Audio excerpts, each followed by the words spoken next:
Hello and warm regards from Next Styles team. Welcome to another episode of Daily News Analysis. Today is 19 November. Let's see the topics that we are going to cover today. The first topic that we are having is about inflation. In October, we have observed the inflation was at record low.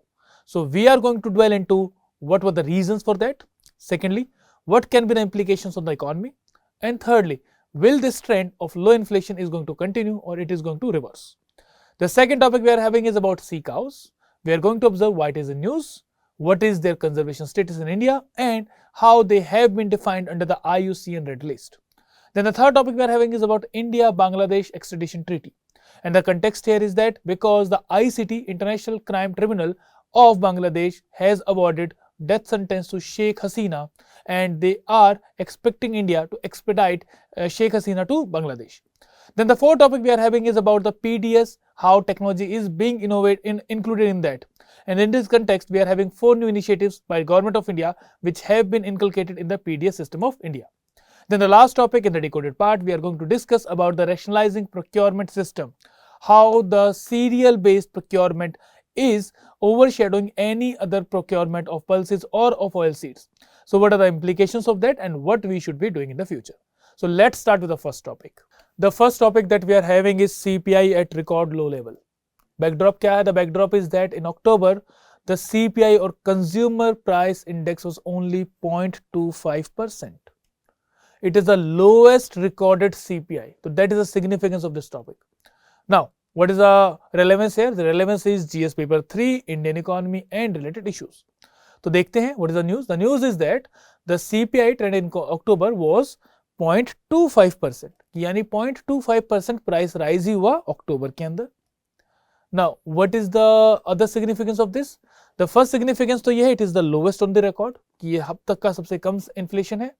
Second significance ये है कि for the consecutive 9 months we are having CPI और consumer price inflation that is less than 4% target of RBI. The monetary Policy Committee has been given a target of 4% inflation. They have to maintain the inflation around 4% and the bandwidth given is plus minus 2%. यानी 2 से 6% के बीच में the MPC has to ensure कि inflation रहे India का and optimum inflation India के अंदर रहेगा 4%. देखो, too low inflation is also harmful and too high inflation is also harmful. अगर ज्यादा inflation होगा तो कंजम्पशन डिक्रीज होगी तो डिमांड हो जाएगी डिक्लाइन. सेकंड क्या है, अगर इन्फ्लेशन बहुत कम होगा या होगा ही नहीं तो what it is going to do, it is going to disincentivize the production. और जब प्रोडक्शन डिसइंसेंटिवाइज होगी तो उससे क्या होगा, it is going to lead to shutting down of the companies और जिसकी वजह से there will be unemployment.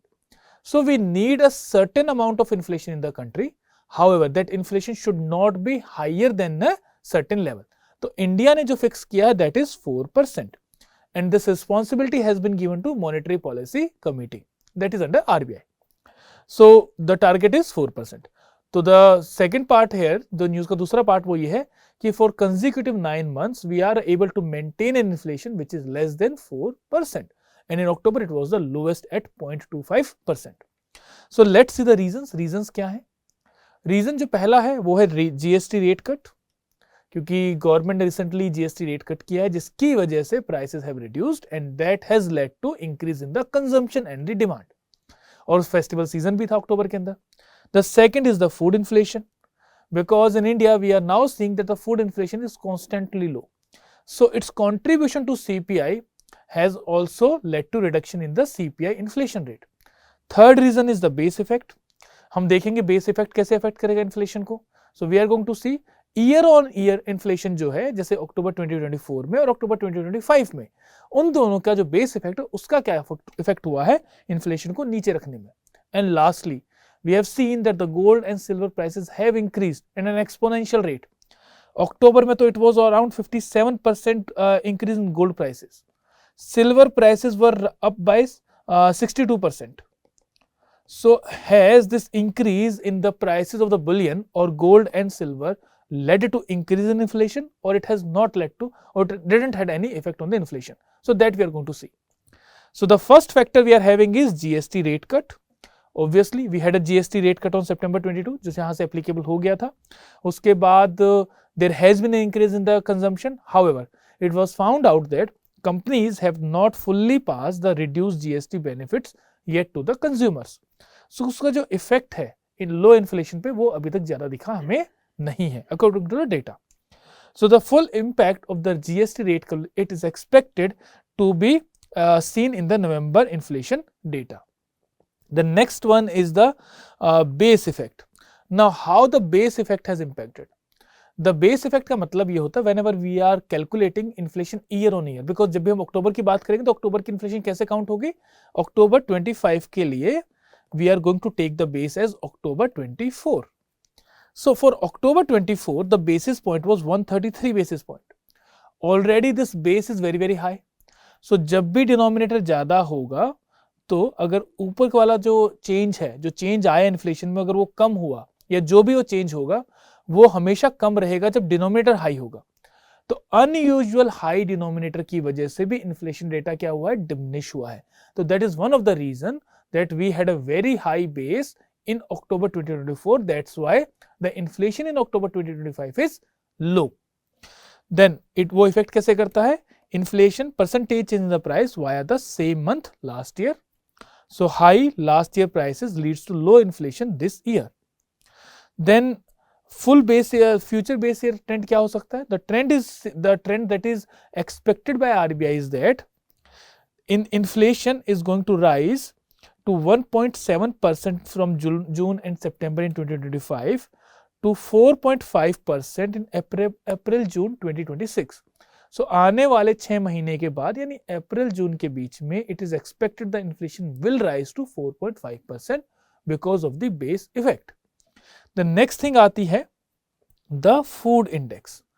Now October for 2024 October the base was very high. It was 256 basis point. So that also led to low inflation, and inflation this year was minus 5.02%. That is again record low. So again base effect की वजह से inflation in October was diminished for the food inflation also. Then it is going to be, अगर नवंबर के लिए हम बात करें तो this base effect is going to become unfavorable. That means this unfavorable base of food inflation is going to lead to increase in inflation in November. यानी नवंबर के अंदर we can expect the inflation is going to increase with respect to food index. Now last आता है हमारा bullion price shock, that is gold and silver. Already I have told you कि in October itself 57.83% increase हुआ था price of the gold में, and in silver it was 62.36% in October. So on a lighter side October was a good month to invest in gold and silver. अगर miss कर दिया है तो आगे देख लेना इसको. So this was a good time to invest in gold and silver. Now if we see from the CPI inflation terms, gold and silver only amount for 1.19% of the CPI weight, and that is included under household consumption. So जो weight है gold and silver का वो बहुत कम है with respect to CPI. That's why the effect of this increase in gold and silver prices on the CPI was very less. तो bullion का जो price है उसका effect ज़्यादा नहीं हुआ, although it has contributed to rise in the CPI index. Then next we come is कि अब monetary policy committee को what stand it should be taking. So obviously it is said that only 0.25% inflation was in October. So market expectation would be that there should be a decrease in the interest rate, that is repo rate and reverse repo rate के अंदर we should find that there is decrease in the interest rates. But MPC के सामने 3 basic criteria हैं. पहला है कि जो base effect है it is going to turn unfavorable in the coming months. जैसे RBI ने अभी भी बताया कि the inflation can go up to 4.5% in April to June month of 2026, basically due to the base effect. Second, gold and silver inflation artificially high कर रहे हैं headline CPI को, क्योंकि एकदम से जंप आया. That is not a organic rise in the price of the gold and silver. तो gold and silver के prices अभी भी expected हैं that they will be high in the coming months. Then GST cuts जो reducing हुआ, GST cuts से जो price का reduction होना था वो अभी ट्रांसफर होना शुरू होगा कंज्यूमर्स को, तो उसका भी एक इफेक्ट होगा। तो ये 3 क्राइटेरियाज हैं with in front of MPC to decide whether it should be reducing the repo rate and reverse repo rate, or whether it should be maintaining the same repo and reverse repo rates. Now if we try to conclude the whole discussion, so the basic reasons for inflation decline or the basic factors which have affected the inflation include, first of all, the favorable base rate, that is very important. Then GST rate cuts which have tried to lower the prices. Then food inflation collapsed due to strong base in October 2024. It was minus 5.02% inflation in October 2025, यानी एक तरह से deflation हुआ है. Then bullion price shocks preventing inflation from turning negative. Now lastly I have 2 terms for you. One term is disinflation and second term is deflation. In the comment section, you have to tell me what is the difference between these 2 terms. We are expecting a good response from your side. Now it's your turn to attempt this MCQ and post your answers in the comment box, and we move to the second topic. The next topic we are having is from the ecology section. Ecology section में we have sea cows. Sea cows को बोलते हैं dugong. Now, why it is the news? It is the news because IUCN has, through a report, pointed out that there is growing threat to the existence of sea cows or dugong in the Indian waters or the waters adjoining the Indian coastline. Relevance GS paper 3, environmental conservation and biodiversity. So let's go to the news. The news is that there is a report known as a global assessment of the dugong status and conservation needs. It has pointed out that the long-term survival of dugongs in the Gulf of Kutch, Andaman and Nicobar Islands is highly uncertain and challenging respectively. Secondly, in Gulf of Mannar Park Bay, its population appears to be much lower than in the recent past. So it is showing that there are 3 locations where this dugong is being found. One is Gulf of Kutch, Andaman and Nicobar Island and Gulf of Mannar Park Bay. In तीनों में ही it is being threatened. In gulf of Kutch highly uncertain है, Andaman and Nicobar में challenging है, यानी उनको threat, there is a very very high threat to them, and Gulf of Mannar में the population has decreased. Now shrinking population की अगर हम बात करें, डेटा की बात करें, तो 2012 एस्टिमेट्स के accordingly we had 200 individuals. Current status क्या है? 150 to 200 are in Palk Bay और Gulf of Mannar, less than 15 Andaman and less than 20 in gulf of Kutch. That's why this highly uncertain status has been accorded to the Gulf of Kutch. Now you have to tell me where is Gulf of Kutch, where is Parks Bay and Gulf of Mannar. ये दोनों location आपको मुझे बतानी है, and I will tell you at the end of the question. Now next is dugong. The scientific name is dugong dugon and its local name is sea cow. First of all, it is a marine mammal that you should be aware about it. It is a mammal, it is a marine mammal. Secondly, it is a herbivore. तो नाम से ही पता चलेगा sea cow. Feeds mainly on the seagrass. Size is basically 10 feet long and the weight can be 420 kilograms. It is found in shallow, warm coastal waters. तो warm coastal waters का simple मतलब है कि tropical areas में it will be found. Status: IUCN Red List says it is vulnerable, and in the conservation part we have kept it as under Schedule 1 of the Wildlife Protection Act of 1972. So there are 4 schedules, 2nd, 3rd and 4th. You have to tell me which schedule relates with what kind of preservation. So Schedule 1 के अंदर we have the absolute amount of protection. अगर इसमें कोई भी इसका violation होगा schedule 1 का, तो punishment will be very very strict. So schedule 1 में रखा गया है डुगोंग को. You have to tell me about schedule 2, schedule 3 and schedule 4 in the comment box. So let's go to the ecological significance. Basically it feeds on this sea grass. So sea grass ecosystem को maintain करने में the sea cows has a very very important role, because एक तरह से natural moving process करते हैं. It proves the sea grass, remove the old shoots, जिसकी वजह से नई ग्रास उगती है. It prevents overgrowth and enhances the regeneration of it and helps in carbon storage in the sediments. तो एक तरह से it contributes to the blue carbon sink. Secondly, marine productivity में भी help करेगा, because the feedings release nutrients into the water or sediments, जिसकी वजह से commercial fish, shellfish, sea cucumbers and other organisms को benefit होता है. Then sea grass bed with dugong yield yield 2 crore per year additional fish production. तो जहां भी हमें sea cows मिलेंगी वहां पे fish production is also more. और अमाउंट कितना है 2 crores per year और per annum. Areas without dugongs show significantly lower fish productivity. So first of all, it helps in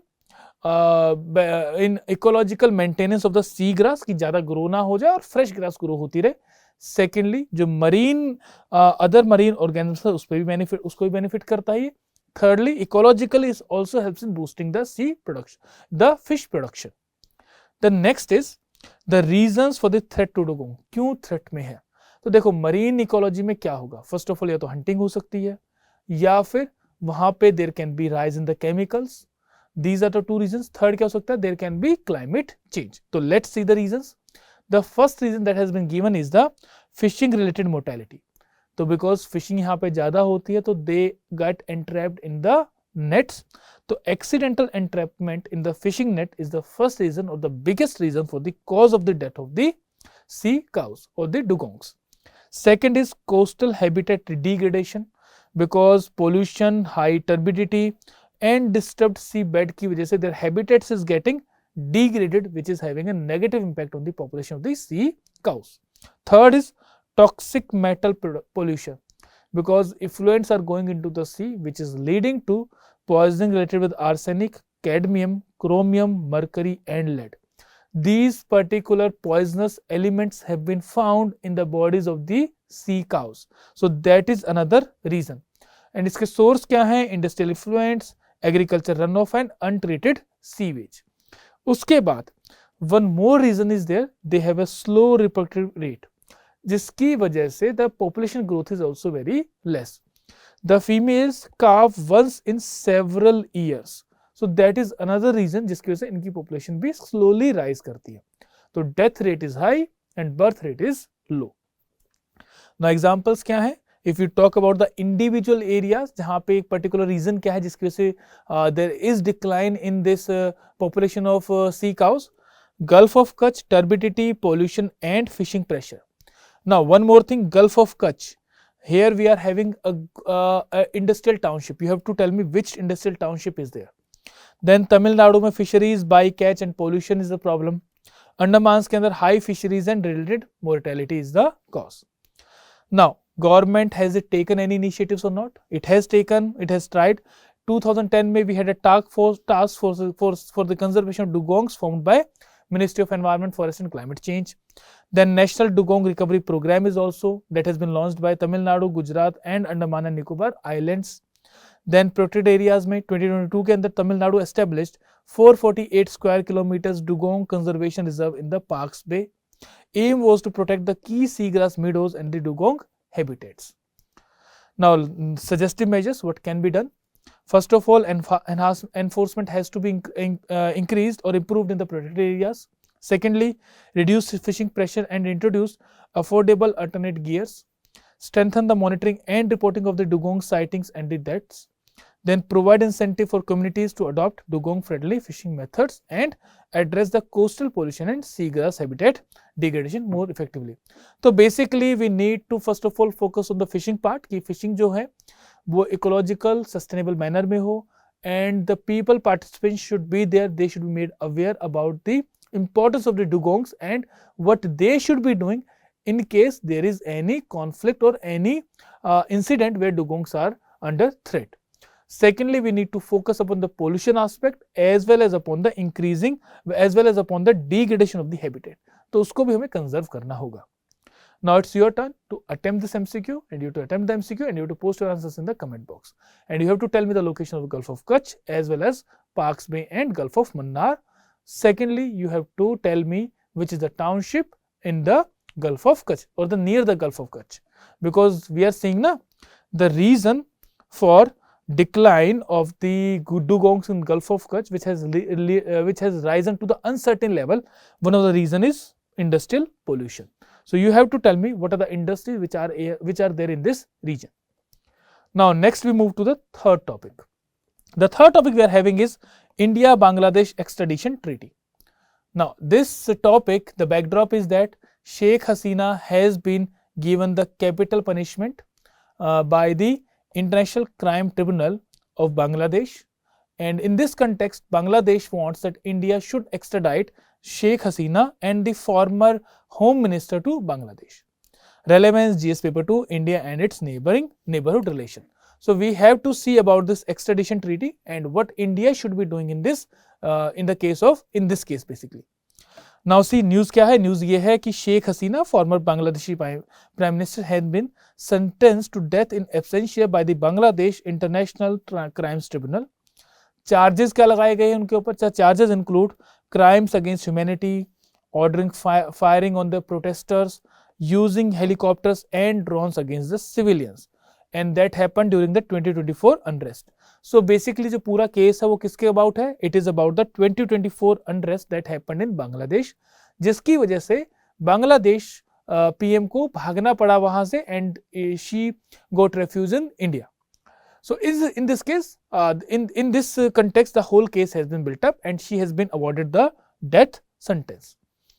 Now, Hasina fled to India on August 5, 2024 and lives in New Delhi since then. So basically जो पूरा ये case है, it is biased and politically motivated. Next, Dhaka की क्या demand है? ढाका की demand ये है, जो interim government it has demanded that India should hand over Hasina and Kamal immediately. Claims extradition is a compulsory responsibility under the bilateral treaty. So we are going to see, is it compulsory or whether it has certain exceptions and what can be the implications for India. It says sheltering convicted individual is an unfriendly act and undermines justice. Dhaka is preparing for a formal note variable, but no formal extradition request has been received by India. That is the formal stand of India. Now, India का initial stand क्या है? India first of all says that ICT verdict को acknowledge India करता है, but India is not committal to the verdict. Secondly, MEA has reiterated that to peace, democracy, inclusion and stability in Bangladesh, India is committed to these things. It has assured Dhaka of constructive engagement with all stakeholders and treats Hasina as an honored guest and no has to accept or deny the extradition. So this is basically India's stand. India का basic stand ये है कि first of all Sheikh Hasina is our honored guest.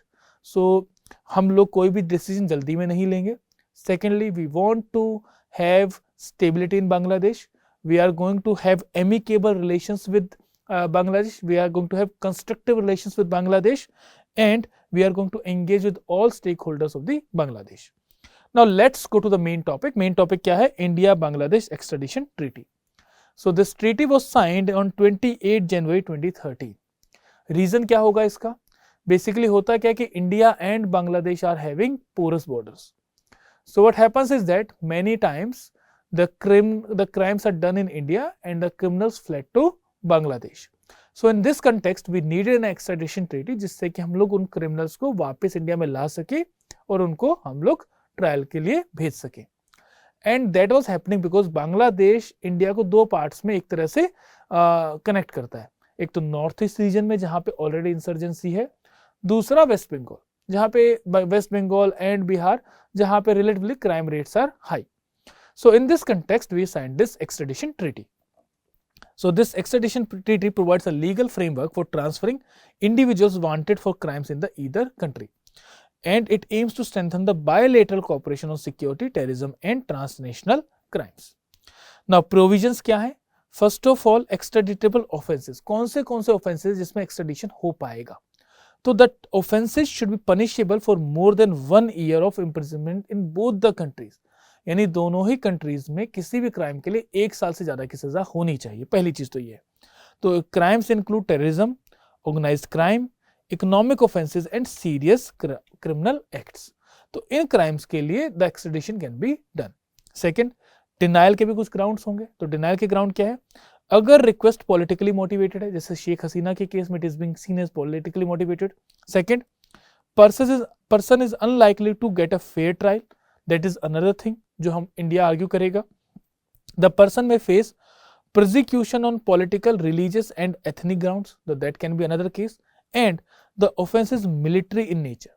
So in cases के अंदर extradition can be denied.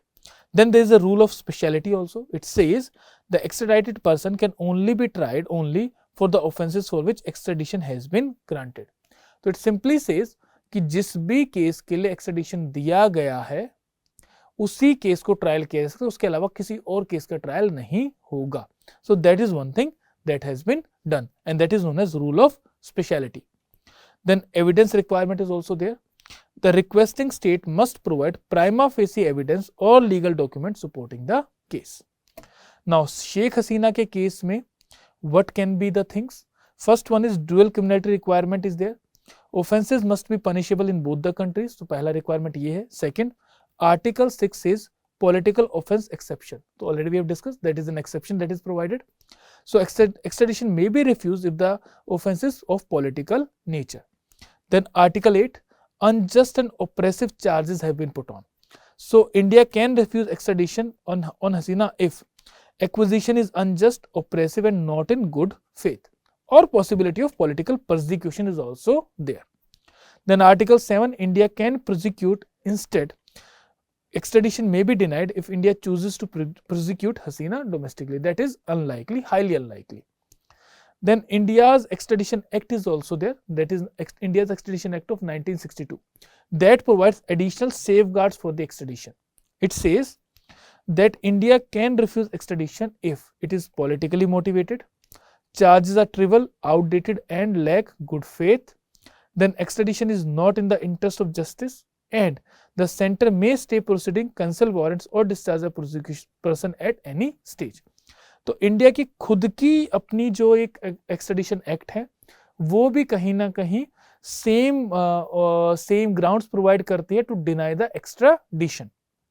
Then next, there have been questions about the Bangladesh international crime tribunal legitimacy.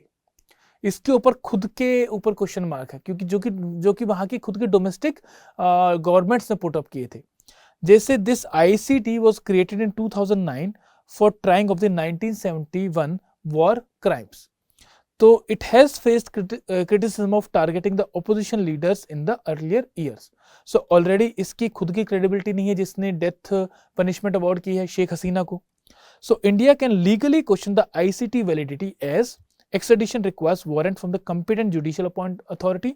Secondly, concerns raised about the due process, impartiality and conflict of interest. So these are the grounds on which India can deny extradition of Sheikh Hasina. And if we see, पहले भी India ने एक principled stand लिया है. For example, in the case of Dalai Lama and Tibetans, or Sri Lankan Tamils, or Afghanis fleeing Taliban regime, and Rohingya refugees. So in these contexts also, India has taken principled stand that it is not going to extradite those people.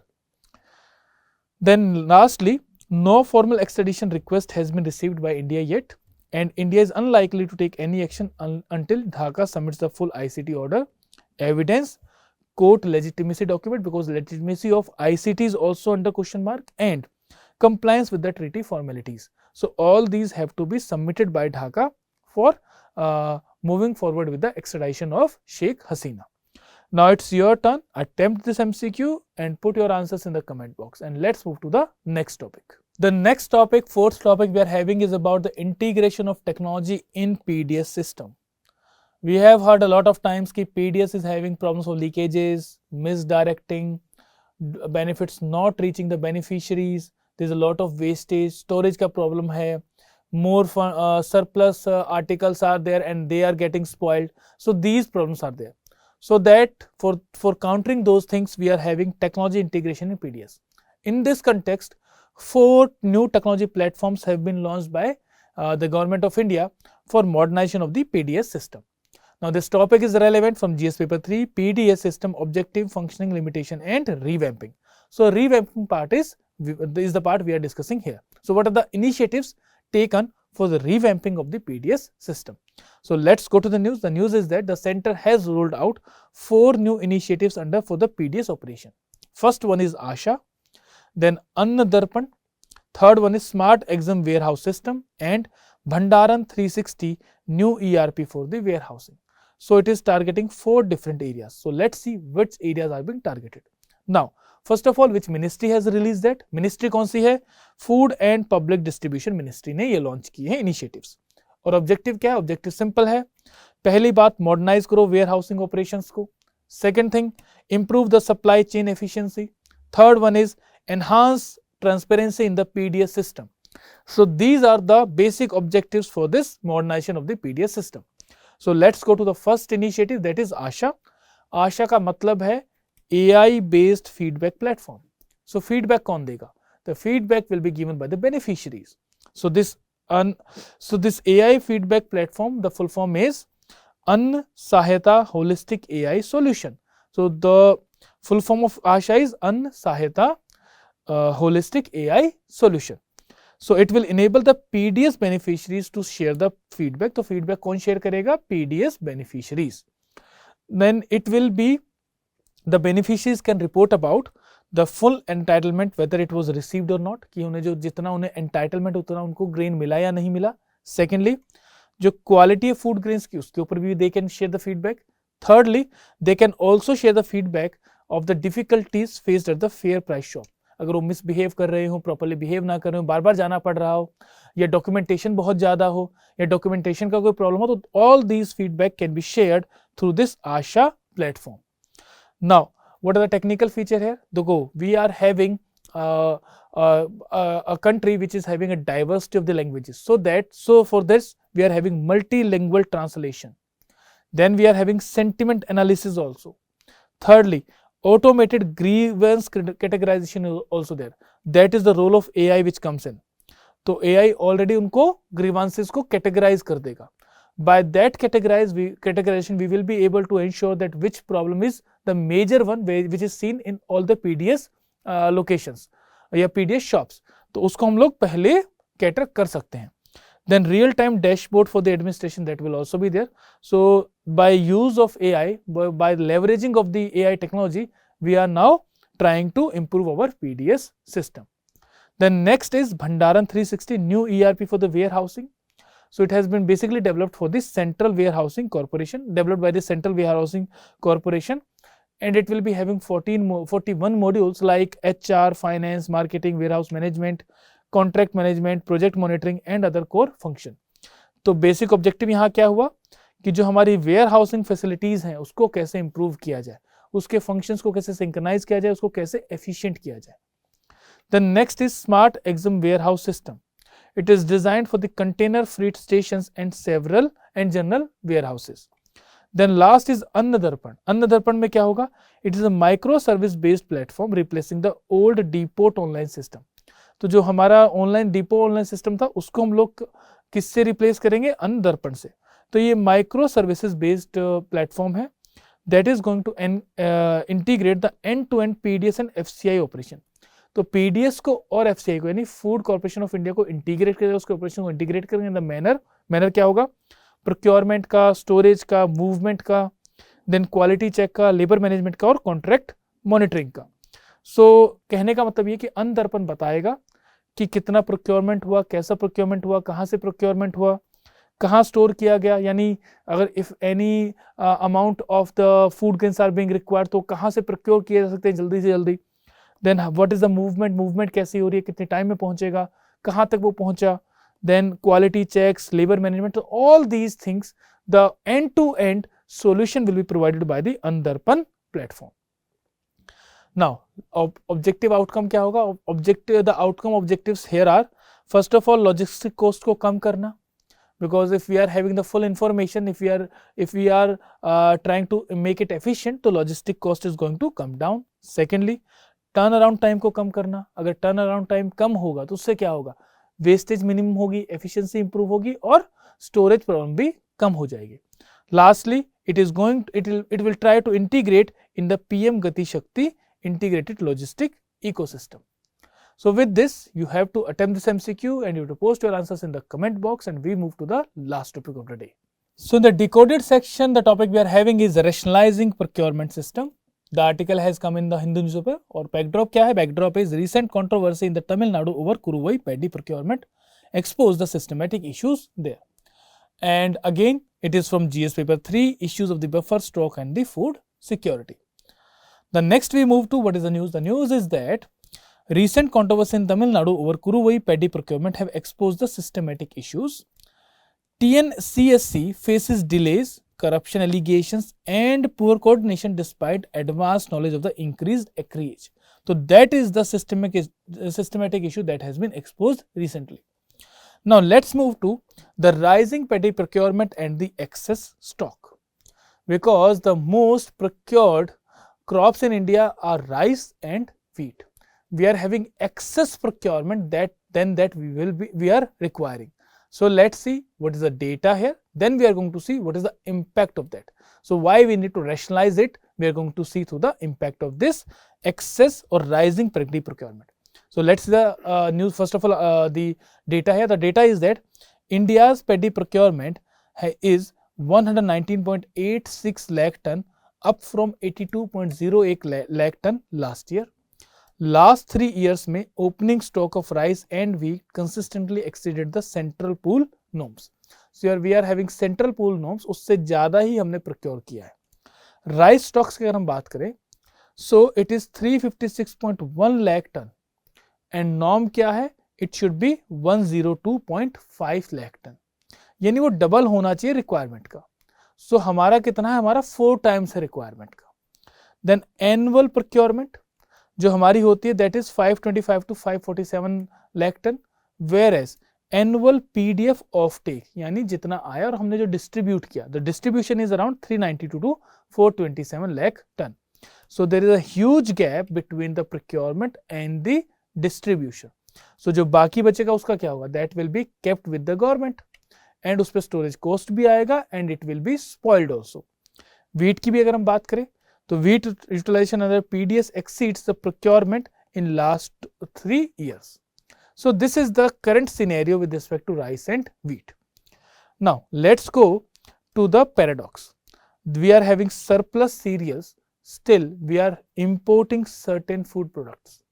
Cereals like wheat and rice we are having in surplus levels, but oilseed pulses we are now importing them.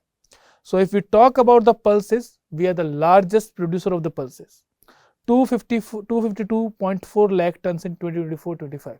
Still we need to import pulses from the outside world.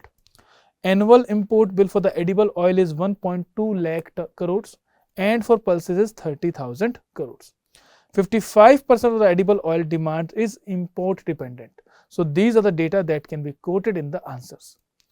If we talk about the oilseed production has crossed 400 lakh tons only once since 2014. No major change in the area. Area has not increased. The area is basically being diverted towards rice and wheat cultivation. So major cropping pattern includes rice and wheat production in India.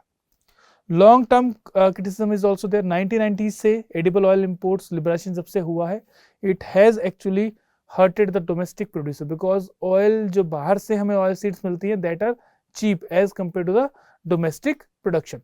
So that has also disincentivized the production of oil seeds in the country. Now let's go to the impact because that is the area of concerns of our. कि इसका impact क्या होगा जब हमारे पास cereal procurement ज़्यादा हो रही है. जब भी किसी चीज़ की procurement होगी, procurement का सीधा मतलब ये है that is the demand is high. और demand कौन create कर रहा है? The government is creating the demand. That means there is a assured return. जब assured return होगा, high demand होगी तो what is going to happen? The producer is going to produce that thing only. So that's why the crop diversification has got distorted because now farmers are mainly focusing upon producing rice and wheat because इनकी procurement भी ज़्यादा होती है और government procure करती है तो उनके पास एक assured income या assured return है. So that's why it is distorting the crop diversification. Now जब our soil or our country is having larger area covered by rice and wheat cultivation, that means same kind of nutrients are being absorbed, जिसकी वजह से the soil nutrient depletion is also being seen, and due to that we are also seeing the problem of increasing क्या होगा उससे increasing fertilizer use. तो fertilizers का use भी increase हो रहा है because the soil nutrition is declining. और soil nutrition क्यों decline कर रहा है? Because of the same type of crop that is being produced. Next, the rice needs more water, तो it is creating water stress in the agriculture. It is a water intensive crop. और MSP जो मिलता है या procurement जो होती है वो इसको इंसेंटिवाइज करती है राइस कल्टीवेशन को. Because farmer is a very sensitive issue in the country and our food security depends upon agriculture. So it's a very very important issue, important part for our economy. So उस case में there is power subsidy and there is water subsidy. So water का excess use भी होता है जिसकी वजह से our soil also gets affected. Now it leads to suppression in the crop innovation also. क्यों? क्योंकि because if you're getting a assured return तो इनोवेशन या डाइवर्सिफिकेशन का इंसेंटिव ही नहीं आएगा, तो it is leading to crop suppression. तो मोनोकल्चर एंड मोनोक्रॉपिंग टाइप की चीजें चल रही हैं. रीजनल इम्बैलेंस भी क्रिएट हो रहा है because Punjab, Haryana and western UP and खासकर Punjab and Haryana which have not been traditional growers of this paddy production, now they are the leading producers of paddy production, this Punjab and Haryana, and mainly because of the procurement of this rice by the government. Then next आता है economy पे क्या असर पड़ेगा.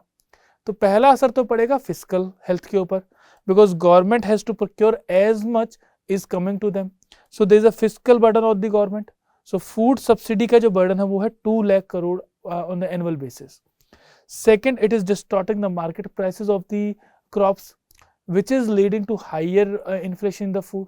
So एक तो government को procure करना पड़ रहा है, तो there is the implication of the physical burden. Second क्या हो रहा है, the market prices also getting distorted, they are artificially high, और उसकी वजह से private sector participation is getting reduced. और जब private sector participation is going to be reduced, then जो इन्वेस्टमेंट है एग्रीकल्चर एंड अलाइड एक्टिविटीज में वो भी होगी reduce.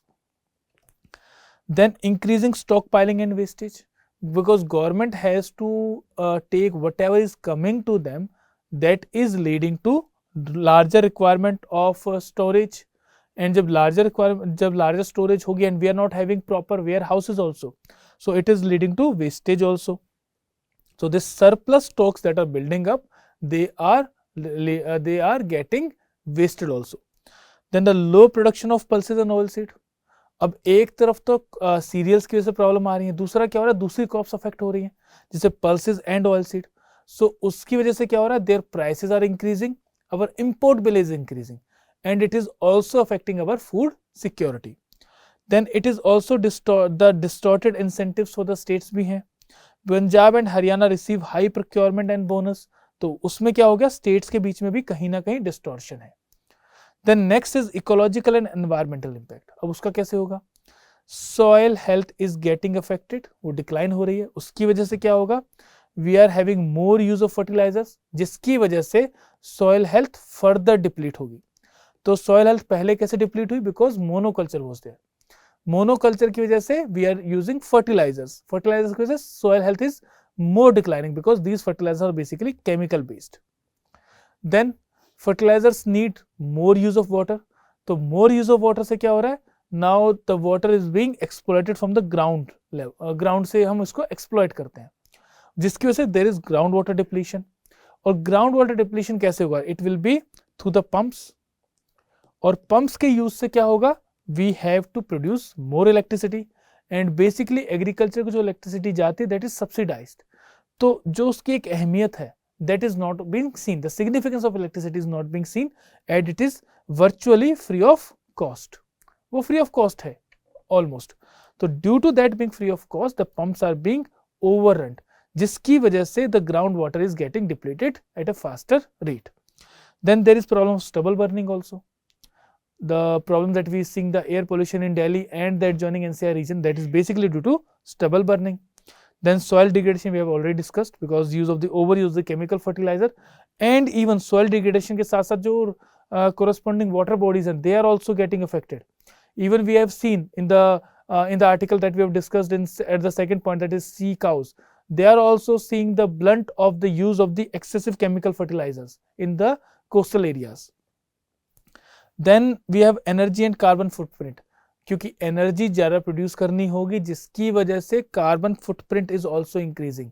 More over the paddy वगैरह के अंदर क्या होता है, पैडी वगैरह they release methane also, so it is also contributing to methane emissions.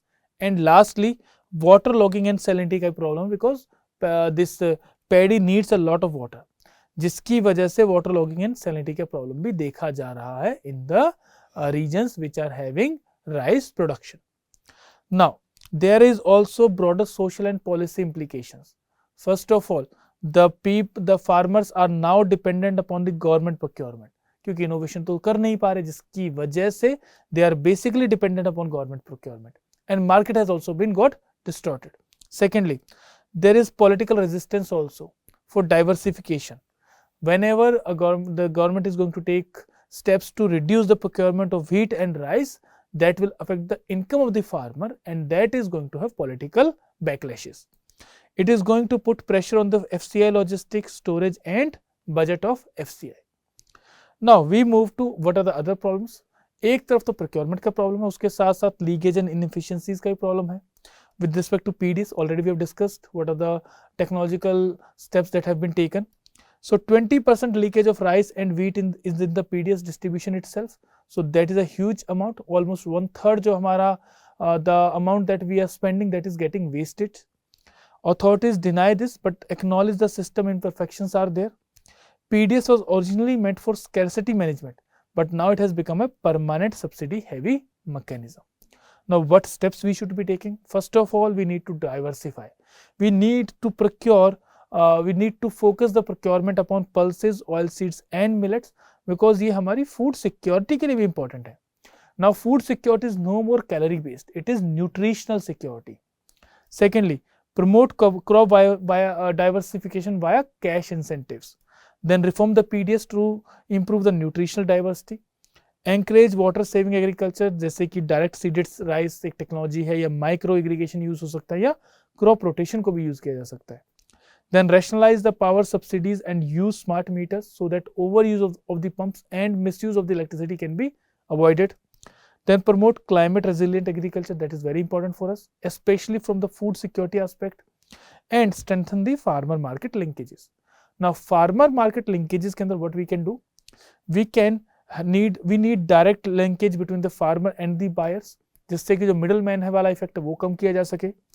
Promote farmer producer organizations for aggregation of the produce, supply chain strengthening, soil health education, facilitating diversification and market research.